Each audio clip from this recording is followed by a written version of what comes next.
Mutiara Hikmah Official, menyingkap hikmah di balik sunnah.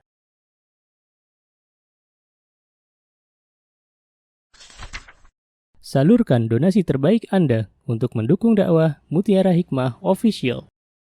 Mau haji yang gak pakai antri? Daftar sekarang, insya Allah 2024 berangkat. Gratis keberangkatan umroh sebelum haji. Dibersamai oleh Ustadz Hanan Yasir dan juga Ustazah Imro'atul Azizah.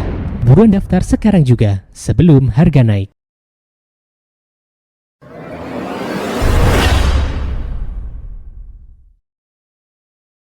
Teman-teman yang saya cintai karena Allah, hari ini insya Allah kita akan belajar bersama-sama tentang sebuah materi yang sangat penting bagi pendidikan anak-anak kita. Di antaranya adalah bagaimana membangun karakter dan akhlak anak-anak kita. Wah, itu Masya Allah, itu sesuatu yang menurut saya penting banget dipelajari oleh ibu atau calon ibu. Kenapa? Karena yang memberikan ilmu tentang karakter atau akhlak anak itu adalah kita sebagai orang tua. Ya, pelajaran-pelajaran ini perlu diberikan kepada anak-anak, dibiasakan, dan itu nanti akan menjadi kebiasaan. Ya, jadi biasa tuh bisa ala biasa. Nah, bagaimana caranya? Subhanallah, kita membangun karakter dan akhlak anak-anak kita menjadi sesuatu yang baik. Sebelum saya memaparkan itu semuanya, teman-teman izinkan saya sedikit untuk mengingatkan diri saya dan teman-teman semuanya bahwa ketahuilah apa yang kita ajarkan kepada anak-anak kita, ya termasuk diantaranya mengajarkan akhlak-akhlak yang mulia, itu ketahuilah akan menjadi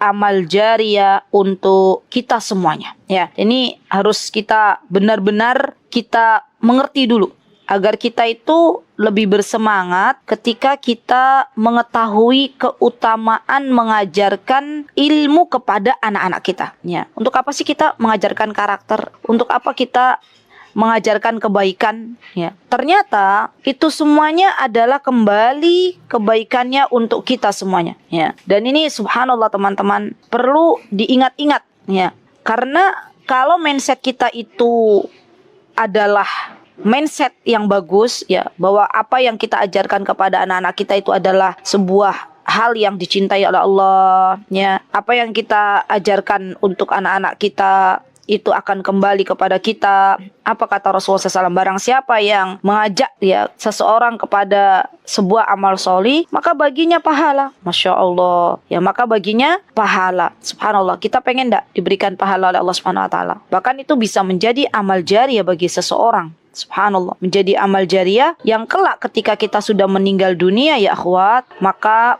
amal solih tersebut akan tetap kita dapatkan pahalanya. Ya, jadi karakter yang kita telah tancapkan pada diri anak-anak itu akan kita dapatkan walaupun kita sudah tidak lagi berada di dunia ini, walaupun kita sudah berada terbujur kaku di kubur. Ya, ini mindset yang perlu ditanamkan kepada semuanya. Jadi baik buruknya seseorang nanti di akhirat itu ketika dia beriman kepada Allah dengan penuh keyakinan dan apa yang ia tanam ketika di dunia. Ya subhanallah. Dan kita tahu di dalam Islam apapun kebaikan yang dilakukan, maka Allah akan berikan pahala. Allah akan balas dengan kebaikan. Sampai-sampai Rasulullah mengatakan man dalla ala khairin falahu mithlu ajri fa'ilihi. Ya subhanallah. Barang siapa yang menunjukkan kepada kebaikan, maka dia akan mendapatkan pahala seperti pahala orang yang mengerjakannya. Masya Allah. Dan cukuplah hadis ini membuat kita termotivasi untuk mengajarkan karakter-karakter baik, akhlak-akhlak yang baik kepada anak-anak kita. Karena di dalam satu keluarga itu, teman-teman, kita harus punya visi dan misi yang jelas. Ya. Untuk apa kita menikah? Untuk apa kita punya anak? Dan itu dibahas kemarin juga oleh Ustadz Hanan di kajian camping itu di Teras Merapi tentang atmosfer cinta. Jadi ternyata satu keluarga itu harus punya ya visi misi yang jelas. Ya, mau dibawa kemana tuh keluarganya? Ya. Kalau kita sudah tahu visi misi kita apa. Misalnya, ya Allah, tidaklah saya punya anak kecuali anak saya itu akan meneruskan kebaikan saya. Seperti Nabi Zakaria alaihissalam, teman-teman, beliau berdoa kepada Allah Subhanahu wa taala. Ya, berdoa kepada Allah Subhanahu wa taala. Doanya Nabi Zakaria apa? Doanya Nabi Zakaria, Rabbi habli minas salihin. Ya, yarisuni wa yaritha ala Ya'qub. Ya, subhanallah. Jadi Nabi Zakaria ketika beliau berdoa kepada Allah Subhanahu wa taala, maka Nabi Zakaria benar-benar meminta kepada Allah, wahai Rabbku, aku memohon keturunan darimu. Ya. Kemudian kata beliau, yang keturunan ini kelak akan mewariskan kebaikan-kebaikan yang pernah aku tanam di dunia ini. Subhanallah, subhanallah. Dan ini tujuan, ya, Nabi Zakaria memiliki keturunan. Maka harus ada dalam diri kita itu sebuah keinginan, teman-teman, bahwa kelak anak-anak kita lah yang akan meneruskan kebaikan yang kita tanam. Baik, berarti mindsetnya harus ada dulu ya, bahwa apa yang kita tinggalkan untuk anak-anak kita itu akan menjadi amal jariah. Dan setidaknya, ya, subhanallah, ketika kita bisa menanamkan karakter-karakter baik, akhlak-akhlak yang baik, maka itu akan menjadi penerus ya bagi generasi setelahnya. Nah, seperti apa dan bagaimana caranya untuk kita bisa membimbing anak-anak kita memiliki karakter yang baik? Di antaranya kita sebagai orang tua, terutama ibu, adalah memberikan teladan yang baik. Wah, ini penting banget ini. Sudah, kalau masalah teladan, ya, teladan itu seharusnya disadari oleh kita semuanya sebagai para ibu, ya, bahwa menjadi teladan untuk anak-anak itu sesuatu yang wajib gitu ya. Kenapa? Karena anak-anak itu akan lebih meniru apa yang diperbuat oleh orang tuanya, ya, daripada apa yang dinasihatkan dari ayah bundanya. Dan ini saya melihat sendiri, teman-teman. Subhanallah, ya Allah tuh maha baik ketika kami diberikan amanah, ya, punya sekolah anak-anak kecil gitu ya. Saya melihat bahwa ternyata anak-anak ini dari sikapnya menunjukkan tidak jauh berbeda dengan orang tuanya. Masya Allah, Masya Allah, Subhanallah. Dan seorang ibu bisa menjadi teladan yang kuat dalam kehidupan anak-anaknya itu butuh ilmu, butuh kejujuran, butuh kelembutan, butuh kesabaran, butuh kerjasama yang baik, butuh komunikasi. Ya, Masya Allah. Jadi sekali lagi bahwa seorang ibu kalau dia menyadari bahwa apa yang ia perbuat dicontoh oleh anak-anak, apa yang diucapkan didengar oleh anak-anak, dia berhati-hati. Berhati-hati dalam berucap dan dalam berbuat, ya, karena kita tahu anak-anak itu peniru ulung, ya, peniru ulung. Apa yang diperbuat oleh bundanya biasanya langsung ditiru, apa yang diperbuat oleh ayahnya biasanya langsung meniru. Contoh misalnya, seorang ibu yang dia memiliki karakter di dalam kehidupannya suka menolong orang, misal contoh, maka anak ini akan melihat real langsung dari kedua orang tuanya bagaimana menolong orang lain. Ya, jadi dia punya empati yang tinggi. Dari mana anak ini belajar kepedulian? Dari mana anak ini bisa berempati? Ya, dari kedua orang tuanya. Jadi kita itu dalam mendidik anak-anak, ya akhwat, kita perlu langsung action gitu loh. Dan itu akan lebih menancap. Jadi saya sama suami itu juga kalau mau kemana gitu itu bawa anak-anak. Ya, bawa anak-anak, dan harapannya apa yang mereka lihat dari kebaikan orang tuanya tuh bisa menjadi pelajaran dalam kehidupan mereka. Ya, dan ini sangat-sangat berdampak sekali ya akhwat bagi anak-anak. Ya, Masya Allah. Dan masa anak-anak itu cepat sekali. Masya Allah. Jadi keteladanan dari kedua orang tua itu akan lebih mudah untuk menjadikan anak-anak menjadi anak yang memiliki karakter baik, memiliki akhlak yang mulia. Ya, contoh lain misalnya, seorang ibu yang dia memiliki karakter suka menyapa, gitu ya. Apa kalau bahasa Jawa niki gemregeh, dia suka menyapa, dia orangnya tuh suka berjumpa dengan orang lain, tersenyum ketika melihat saudaranya, Masya Allah. Ini akan ditiru loh oleh anak-anak. Ya. Dan ini kalau kita latih anak kita, maka akan menjadi amal jariah. Masya Allah. Jadilah ibu yang baik dulu sebelum kita menuntut anak-anak kita untuk menjadi baik. Bagi suami kita, jadilah ayah yang baik dulu sebelum kita menuntut anak-anak kita menjadi anak-anak yang baik. Karena sejatinya buah itu itu tidak jatuh jauh dari pohonnya. Subhanallah, subhanallah. Ini penting banget ya teman-teman, memantaskan diri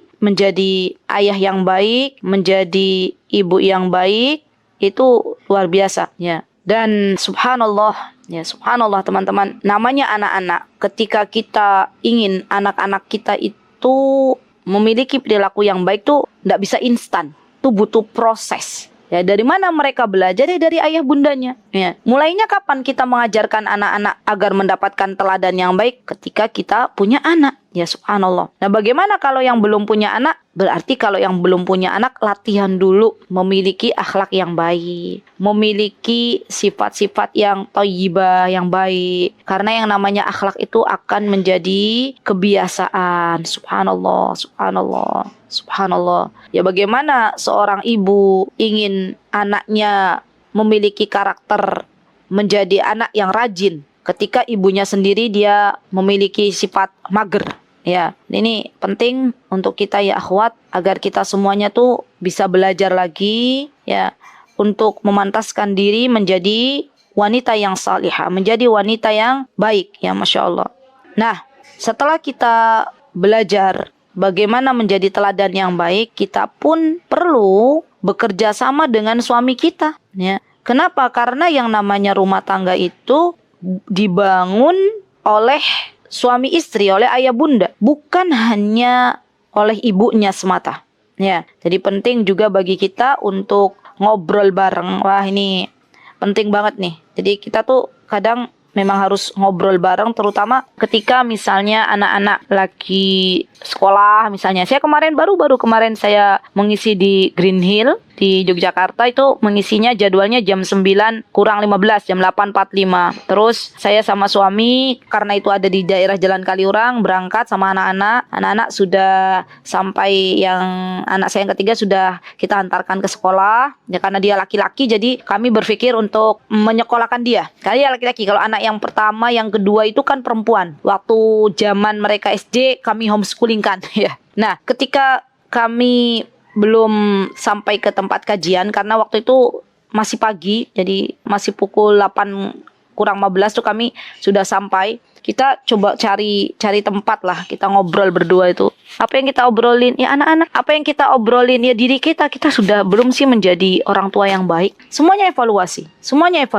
Dan ini subhanallah teman-teman, memerlukan waktu ya memang. Jadi berjumpa, berdua kita ngobrol ya. Nggak ada yang kita obrolin kecuali kita tuh sudah menjadi orang tua yang baik belum sih buat anak-anak. Kita sudah memberikan cintanya kita belum kepada anak-anak. Kita sudah bisa memberikan apa yang Allah dan Rasulnya inginkan belum kepada anak-anak. Karena kalau itu sudah kita lakukan ya akhwat, introspeksi sebagai orang tua, baik itu kita sebagai seorang ibu ataupun suami kita sebagai seorang ayah, maka dari situ insya Allah biidnillahi ta'ala Allah akan memudahkan kita untuk menjadi teladan yang baik bagi anak-anak kita. Ya, contoh lagi, misalnya satu lagi ya, kita pengen anak-anak kita itu memiliki karakter cinta ilmu gitu ya, disiplin dalam belajar misalnya. Nah, ini kan penting banget nih. Nah, apa yang harus kita lakukan? Yang harus kita lakukan sebagai ayah bunda ya adalah kita dekat dengan ilmu. Ya, biarkan anak-anak melihat bahwa oh ternyata ayah bundaku itu suka hadir di majelis ilmu. Oh ternyata ayah bundaku tuh suka membaca. Oh ternyata ayah bundaku tuh suka menulis. Ya, kami pengen ya anak-anak itu nanti memiliki karakter pembelajar gitu ya. Maka kami mencoba, saya dan suami mencoba untuk menjadikan itu sebagai sarana ya, dalam belajar dan mengajar itu sebagai sarana untuk berharap kepada Allah agar kelak Allah menjadikan anak-anak kita itu memiliki karakter pembelajar gitu ya. Masya Allah. Kami lihat Syekhul Islam Ibnu Taimiyah ya, beliau itu sosok yang sangat-sangat mencintai ilmu. Ketika kita lihat biografi beliau, teman-teman, kita dapati ternyata orang tua Syekhul Islam Ibnu Taimiyah, kakeknya juga seorang pembelajar. Masya Allah ya teman-teman. Jadi balik lagi nih, berarti kalau kita pengen anak-anak kita menjadi seorang yang cinta dengan ilmu, memiliki karakter pembelajar, maka dari orang tuanya dulu ya. Dan biasakan yang namanya anak-anak itu didekatkan dengan buku. Jadi kami di sini di depan tuh ada buku, di ruang tengah ada buku, di kamar ada buku gitu ya. Karena kalau tidak demikian ya, maka anak-anak tuh akan jauh dari ilmu. Ya, ada loh, saya pernah berjumpa dengan seorang ibu yang pengen anaknya tuh suka baca. Saya tanya, di rumah ada buku nggak? Katanya belum ada gitu ya. Di rumah malah banyaknya dipajang barang-barang antik katanya ya. Kayak macam gelas, ya kayak macam piring yang antik-antik itu dipajang. Saya bilang, subhanallah, kalau kita pengen punya anak yang suka membaca, pengen punya anak yang cinta ilmu, minimal kita fasilitasi anak-anak kita dengan berbagai macam buku, ya, yang itu akan mendorong anak-anak kita jadinya cinta ilmu. Ya, Masya Allah, Masya Allah. Dan ini penting banget ya teman-teman ya. Jadi teladan dari kedua orang tua itu akan lebih berpengaruh sangat-sangat kepada perilaku anak, karakter. Ya, Masya Allah. Yang kedua, poin yang kedua yang ingin saya sampaikan setelah kita belajar bahwa kita harus jadi teladan yang baik. Poin yang kedua adalah yang mempengaruhi karakter atau akhlak anak-anak adalah pendidikan agama. Pendidikan agama. Dan ini penting banget, Masya Allah. Sekali lagi ya, penting bagi orang tua itu punya ilmu. Kenapa? Karena kalau anak-anak kita dididik dengan pendidikan agama, dibiasakan dengan kebiasaan yang baik, maka itu akan menjadi bekal bagi kehidupannya nanti. Ya. Misal, contoh, kita biasakan anak-anak kita ya untuk makan dengan tangan kanan. Ya, terus kita bilang, "Nak, Rasulullah itu pernah berpesan kepada seorang anak yang ditemuinya ketika sedang makan bersama Rasulullah. Dan kata Rasulullah SAW, beliau bersabda, kul biyaminika, makan dengan tangan kanan. Jadi kalau makan ya nak, pakai tangan kanan. Kalau minum ya nak, pakai tangan kanan. Nah, kita bekali tuh kepada anak-anak. Tapi tentunya pakai bahasa yang sederhana ya teman-teman. Bahasanya anak-anak. Ya bahasanya anak-anak. Dan Masya Allah loh, seorang ibu, seorang ayah tuh yang memiliki pendidikan agama yang kuat, itu akan memberikan motivasi kepada anak-anaknya dengan motivasi yang terbaik. Contoh misalnya, kita pengen anak-anak kita itu menjadi anak yang pemberani. Misal, yang menerapkan karakter berani gitu ya misalnya. Maka apa yang bisa kita lakukan? Yang bisa kita lakukan kepada anak-anak kita lagi ini ya, biasanya saya membiasakan anak-anak itu kalau mau tidur, terutama anak saya yang kecil tuh, dia minta dibacain buku. Ya. Masya Allah, barakallahu fihi. Ya. Alhamdulillah wa syukurillah hadha min fadlillah. Jadi tanpa kita bacain buku, mereka merengek-rengek minta gitu. Ya, kalau nggak minta dibacain buku, biasanya berkisah. Mau kisah dulu, bacain buku dulu gitu. Nah bisa tuh kita ketika mereka mau tidur, anak-anak kita mau tidur, kita bilang gini. Jadi suatu hari Rasulullah membonceng Abdullah bin Abbas. Ya. Kemudian Rasulullah berpesan kepada Abdullah bin Abbas. Apa pesan Rasulullah? Ya, pesan Rasulullah kepada Abdullah bin Abbas, wahai Ibnu Abbas, janganlah engkau pernah takut kepada orang. Ketahuilah bahwa apa yang menimpamu itu adalah sesuatu yang memang sudah Allah takdirkan. Ya. Walaupun semua orang berkumpul untuk mencelakakan kamu, namun itu tidak akan mungkin bisa mencelakakan kamu kecuali Allah berkehendak. Ya, itu tuh dalam banget loh maknanya. Dan kita akan memberikan itu kalau kita memberikan ilmu itu ya, memberikan hadis itu kalau kita belajar. Ya, belajar agama dulu. Botol yang kosong tidak akan bisa memberikan air kepada orang lain kecuali kita harus mengisi air terlebih dahulu. Jadi orang tua harus belajar lagi kalau pengen memberikan pendidikan agama kepada anak-anaknya. Atau misalnya kita katakan kepada anak kita, nak, di kehidupan dunia ini nak, kita itu diberi oleh Allah, semua adalah nikmat dari Allah. Jadi kalau kita ternyata menduakan Allah, boleh atau tidak? Sebelumnya kita mungkin bilang gini, adik, kalau dikasih sama temennya, ada tuh temennya adik yang hobinya ngasih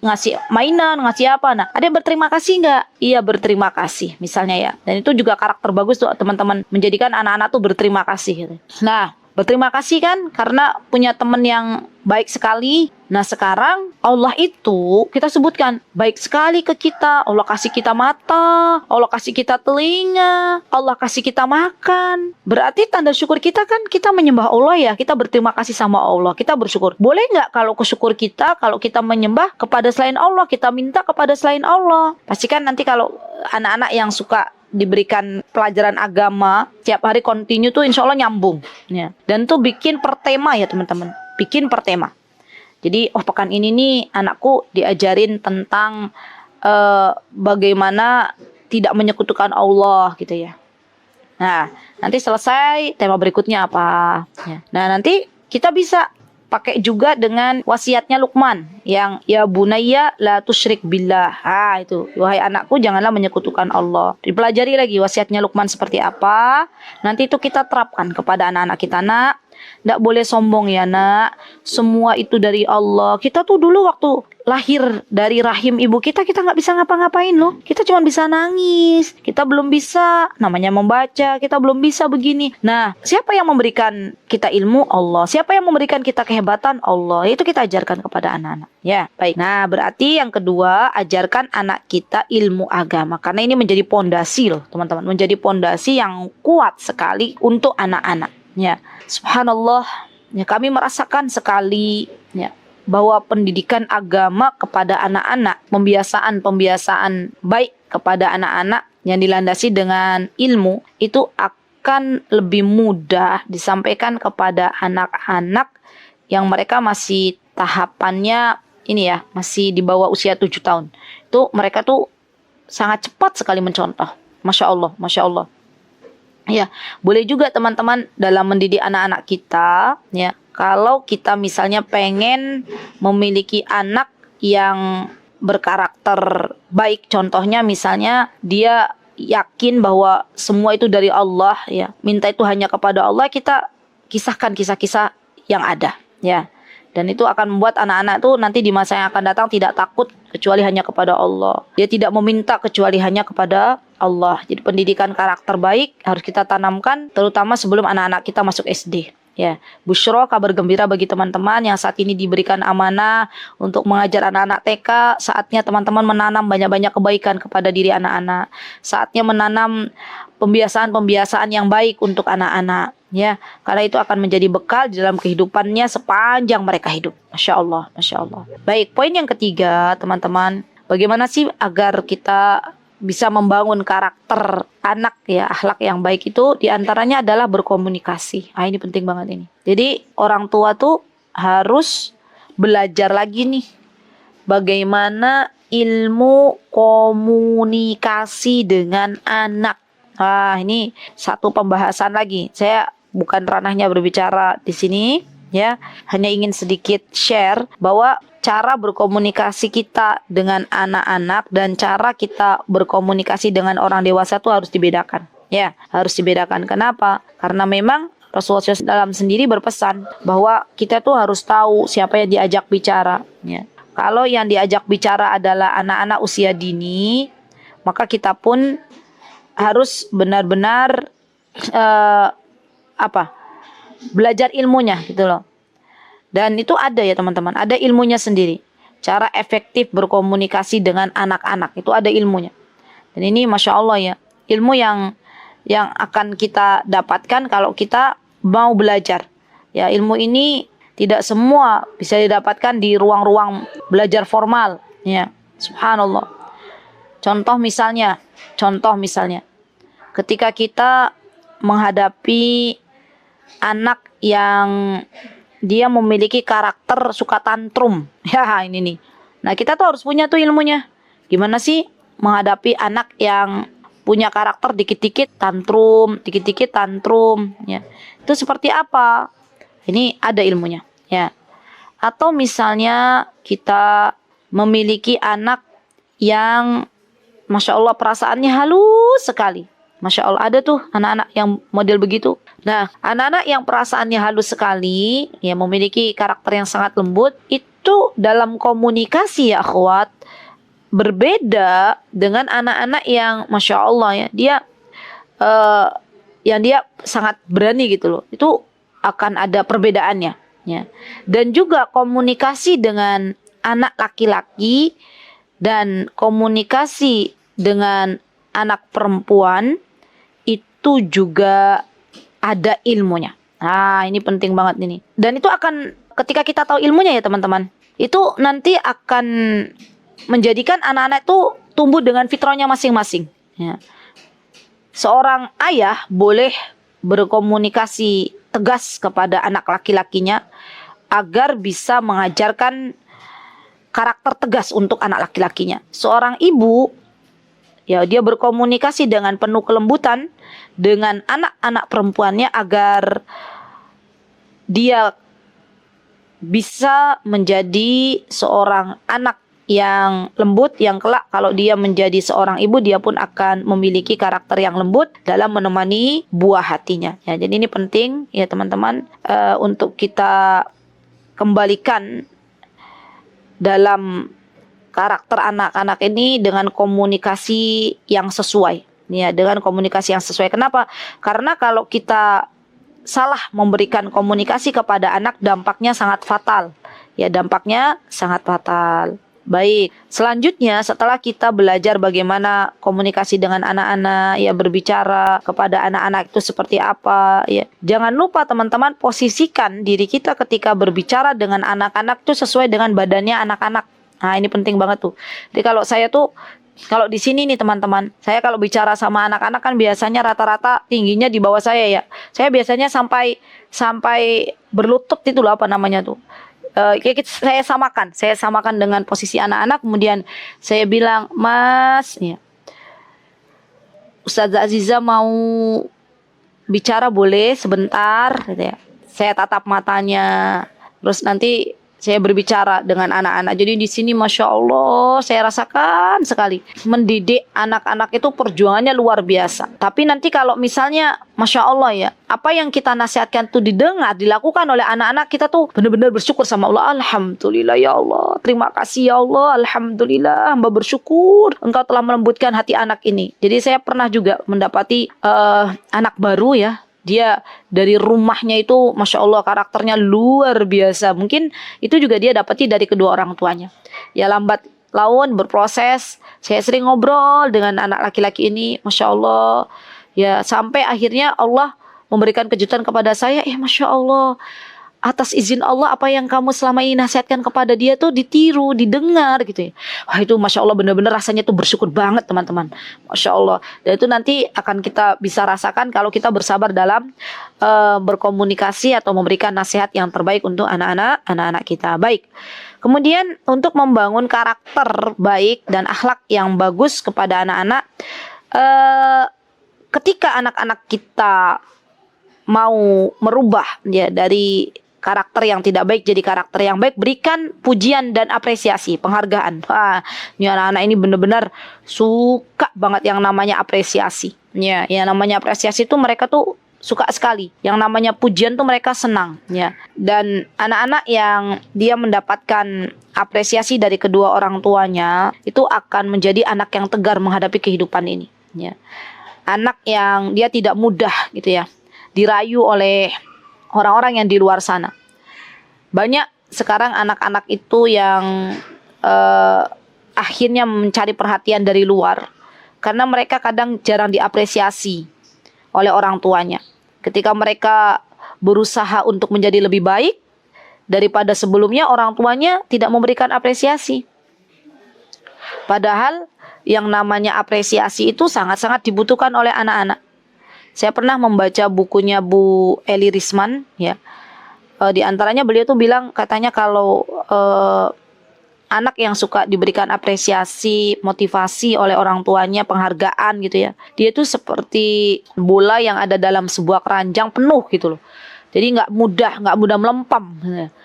Tapi kalau yang yang jarang diberikan apresiasi, jarang diberikan motivasi, jarang diberikan penghargaan oleh kedua orang tuanya, ya seperti sebuah keranjang yang dia nggak ada bolanya, diremas, dibuang yang ringan gitu ya, akan mudah diatur oleh orang lain yang berada di luar rumah. Jadi jangan kita pelit memberikan apresiasi kepada anak-anak ya. Kalau memang anak kita sudah berubah menjadi anak yang lebih baik, maka berikanlah apresiasi kepada anak-anak kita ya. Alhamdulillah, ibu senang, ibu bersyukur sama Allah. Sekarang adik sudah mulai jujur, sudah mulai mengakui kesalahan. Ya, itu senang banget loh anak-anak. Masya Allah. Dan ini perlu latihan ya teman-teman. Perlu latihan untuk kita berikan apresiasi kepada anak-anak kalau itu belum menjadi kebiasaan dalam kehidupan kita sehari-hari. Subhanallah, subhanallah, banyak anak-anak itu yang dia berubah atas izin Allah ketika dia diberikan pujian oleh orang tuanya. Di perkembangan anak-anak akan berubah drastis ketika dia mendapatkan perhatian dari orang-orang terdekatnya, ketika dia mendapatkan apresiasi dari orang-orang terdekatnya. Anak-anak merasa dihargai ya di dalam kehidupannya karena sudah berusaha untuk menjadi pribadi yang lebih baik. Anak-anak itu diberikan apresiasi bukan ketika dia mendapatkan akademik yang tinggi saja ya teman-teman. Kan biasanya ibu-ibu tuh suka memberikan apresiasi kepada anak-anaknya kalau anak-anaknya itu dapat nilai yang bagus ya. Tapi lupa memberikan apresiasi kepada anak-anak kalau anak-anak sudah berbuat kebaikan atau sudah merubah dirinya itu dari yang tadinya awalnya ya misalnya belum berbuat kebaikan, misalnya belum mau mengakui kesalahan, kemudian dia mau mengakui kesalahan, dia mau berterima kasih yang awalnya tidak mau mengucapkan terima kasih ya. Kemudian dia sudah mulai mau mengucapkan terima kasih, memiliki karakter tahu menghargai orang lain, maka kadang kita subhanallah belum memberikan apresiasi kepada mereka. Padahal jelas yang namanya apresiasi untuk anak-anak itu adalah sebuah hal yang sangat-sangat penting untuk menjadikan tumbuh kembang mereka semakin bagus. Ya, Masya Allah. Baik, nah poin yang keempat.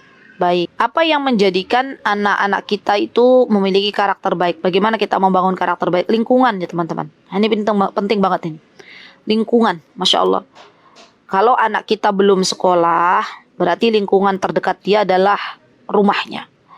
Kalau anak kita sudah menuntut ilmu, sudah sekolah, maka lingkungan yang kedua adalah sekolahnya.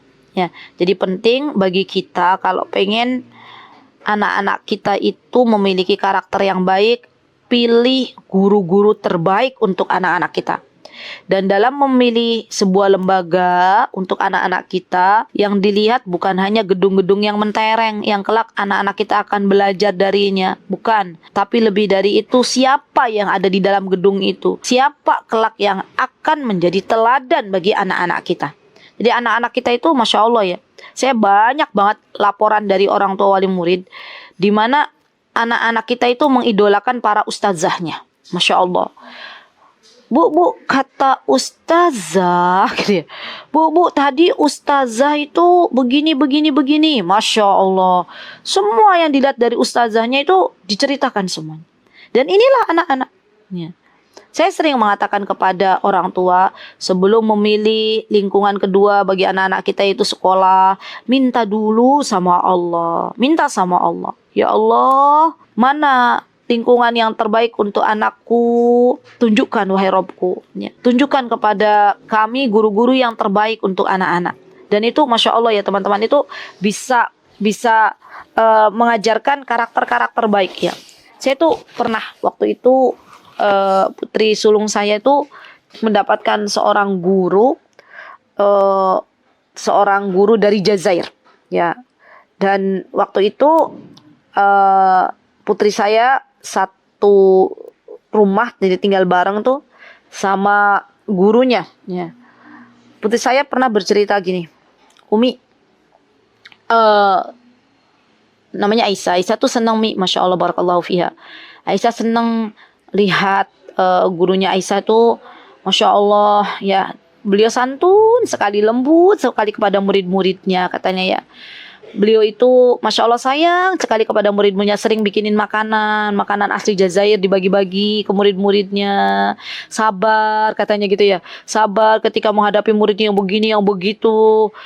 Subhanallah, lihat, kalau kita memilih guru yang pas untuk anak-anak kita teman-teman, guru yang bagus akhlaknya, itu akan berdampak sangat untuk anak-anak kita ya. Jadi dalam memilih sebuah institusi pendidikan, lembaga tuh kita benar-benar tuh minta sama Allah. Ya Allah, tunjukkan ya Allah mana yang terbaik untuk anakku. Berikan guru-guru yang terbaik wahai Robku. Karena anak-anak kita tuh pasti tuh akan meniru gurunya, pasti tuh. Ya. Baik itu guru yang online maupun yang offline. Di zaman sekarang itu guru itu, lingkungan itu sangat mempengaruhi ya akhwat, baik dari lingkungan sekolah anak-anak kita yang offline maupun yang online. Itu penting banget itu. Ya, jadi Masya Allah perlu kita bareng-bareng teman-teman untuk berjuang, berdoa kepada Allah agar anak-anak kita diberikan lingkungan yang baik, terutama dalam masa-masa mereka belajar di sekolah. Dan ada juga lingkungan ya, kalau tadi kan dari rumah nih, itu sangat mempengaruhi. Yang kedua dari sekolah, yang ketiga dari rumah kita, dari masyarakat sekitar rumah kita. Ya, itu penting banget. Ya, saya nasihatkan untuk diri saya dan teman-teman semuanya. Ya, ini penting nih untuk membangun karakter tuh, yang mempengaruhi banget tuh lingkungan sekitar. Kalau kita mau memilih tempat tinggal, maka lihat dulu siapa tetangga kita. Ya. Lihat dulu bagaimana lingkungannya. Jangan hanya melihat rumahnya saja, bentuknya saja. Ya, jangan hanya melihat posisi rumahnya tuh di mana gitu ya. Bukan, tapi kita lihat juga lingkungan sekitar. Karena lingkungan sekitar itu akan mempengaruhi dalam karakter anak-anak kita. Ya. Subhanallah, subhanallah. Saya pernah mendapati seorang anak di sini. Yang dia biasanya karakternya bagus gitu. Biasanya kalau sampai sekolah tuh dia menyapa ustazahnya, disiplin, menaruh sepatunya di tempat. Dia juga baik kepada kawan-kawannya. Suatu hari terjadilah sesuatu yang aneh gitu ya. Sampai saya tuh kenapa kok dia begini? Terus saya ngobrol sama bundanya, anak ini ya qadarullah pernah main sama anak-anak kampung sekitarnya. Dan dia dapatkan perilaku yang tidak baik itu dari teman sekampungnya. Ya, subhanallah. Jadi apa bahasanya, kecolongan gitu ya. Nah, kalau keluarga kami teman-teman, ya nanti ada ibu lagi yang bertanya gimana cara bersosialisasi dengan lingkungan sekitar.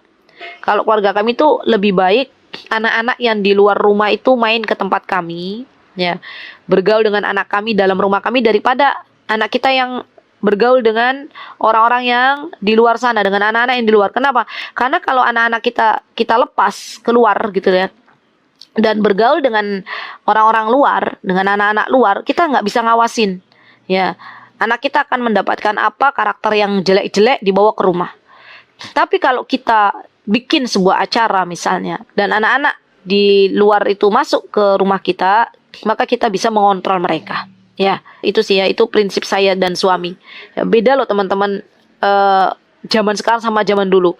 Kalau zaman dulu orang tua kita membiarkan anaknya keluar tuh is okay, aman. Paling mainannya engklek, egrang, mainan kali, mainan tanah, dagang-dagangan. Itu kan ya kalau perempuan masak-masakan ya, dengan bahan-bahan alam yang ada. Zaman sekarang itu subhanallah. Anak-anak di luar tuh, anak-anak kecil sudah pada pegang HP. Nontonnya nggak jelas. Subhanallah. Dan ini subhanallah teman-teman, akankah kita biarkan anak-anak kita ya terkontaminasi dengan hal-hal yang tidak baik dan membawa ke rumah dengan akhlak yang tidak baik? Ya, subhanallah. Jadi kami lebih memilih untuk menyediakan tempat bagi anak-anak yang di luar masuk ke dalam ya. Dan itulah mengapa kami itu asal muasal membangun sekolah tahfiz unggulan itu agar Hamzah itu ada kawan-kawannya dari luar untuk kesini gitu. Itu aslinya seperti itu. Ya. Nah, itu ya teman-teman, insyaallah cukup sampai poin di sini. Jadi diamalkan terlebih dahulu tadi poin-poin yang ada. Terima kasih, jazakumullahu khairan, barakallahu fiik. Semoga apa yang sedikit ini bisa diambil manfaatnya dan Allah berikan kita pertolongan untuk bisa mengamalkannya. Aqulu qouli hadza wa astaghfirullah li wa lakum wa akhiru da'wana alhamdulillahirabbil alamin. Assalamualaikum warahmatullahi wabarakatuh. Mutiara Hikmah Official, menyingkap hikmah di balik sunnah.